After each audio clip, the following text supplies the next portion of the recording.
ഞാൻ ഈ സ്കൂളിൽ 12 വർഷം പഠിച്ചിട്ടുണ്ട്. പക്ഷെ 12 വർഷത്തേക്ക്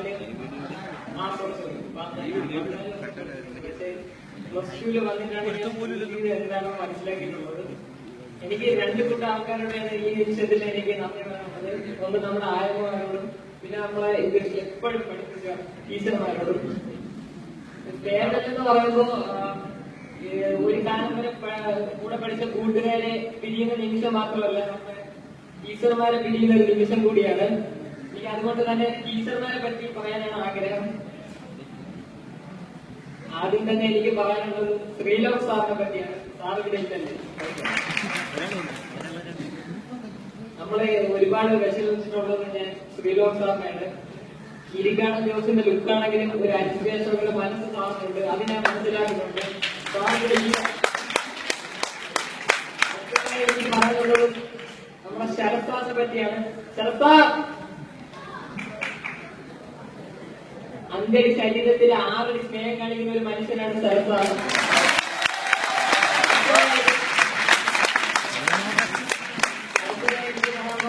വലിയൊരു മനുഷ്യനുണ്ട് റോയ് സാർ. സാറ് മസിൽ പിടിച്ചാണ് നടക്കുന്നതെങ്കിലും ആ മസിൽ മുഴുവൻ സ്നേഹമാണ്. അതെനിക്ക് അവസാനം മനസ്സിലാക്കുന്ന ഒരു കാര്യം.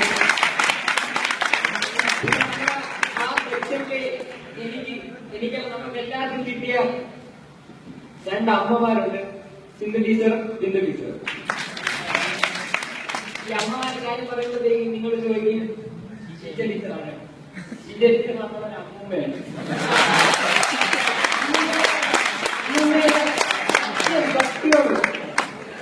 ടീച്ചർ വിശ്രമിക്കാൻ പറഞ്ഞല്ല കാര്യം. 2 അമ്മമാരുടെ സ്ഥാനത്ത് നമുക്ക് അമ്മമാരുണ്ട്, അമ്മൂമ്മയുടെ സ്ഥാനത്ത് അമ്മൂമ്മയുണ്ട്. പിന്നെ ഇംഗ്ലീഷ് നല്ലപോലെ പഠിപ്പിക്കാൻ നമുക്ക് ഒരു ടീച്ചർ ടീച്ചറുണ്ട്. പിന്നെ ഈ ഒരു ഫാമിലി ഒരു ആറ്റം ആണെങ്കിൽ ആറ്റത്തിന്റെ ന്യൂക്ലിയസ് ആയിട്ട് പ്രവർത്തിക്കുന്ന ഒരു മനുഷ്യനുണ്ട്.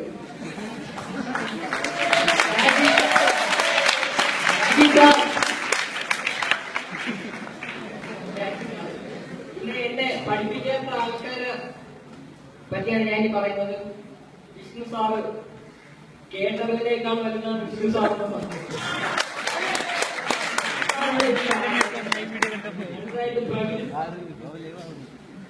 ഏത് പരിപാടിയിലും ക്യാമറ പിടിച്ച് ഫോട്ടോ എടുക്കുന്ന പ്രവീൺ സാർ.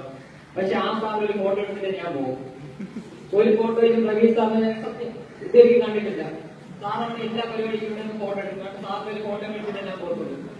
പിന്നെ ഈ ഭാവിയിലെ മോഹൻലാലോ മമ്മൂട്ടിയോ ആവാൻ കഴിവുള്ള ഒരു മനുഷ്യൻ അവിടെ ഇരിക്കുന്നു.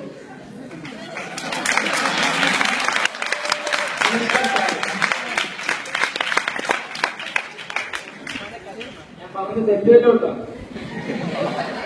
തെറ്റുവല്ലോട്ട് പറഞ്ഞു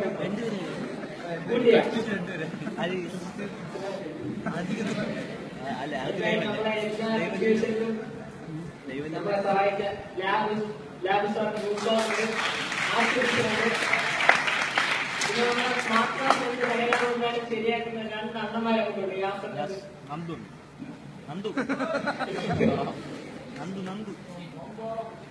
ഞാൻ എന്റെ അനുഭവങ്ങൾ പറഞ്ഞു തുടങ്ങുകയാണെങ്കിൽ അതൊരു എഴുതി തുടങ്ങുകയാണെങ്കിൽ അത് ഒരു ചെറുകഥയിലൊന്നും തീരില്ല.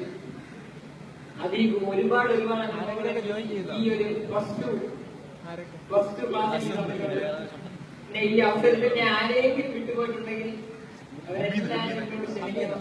പിന്നെ എന്റെ ഫ്രണ്ട്സിനെ പറ്റിയാണ് എനിക്ക് പറയാൻ ഒരുപാടുണ്ട്. പക്ഷേ സമയമില്ലാത്തതുകൊണ്ട് ഞാൻ പറയാം. എന്നേക്കാൾ അനുഭവമുള്ള ഒരാൾക്ക് അവിടെ ഇരിപ്പുണ്ട്.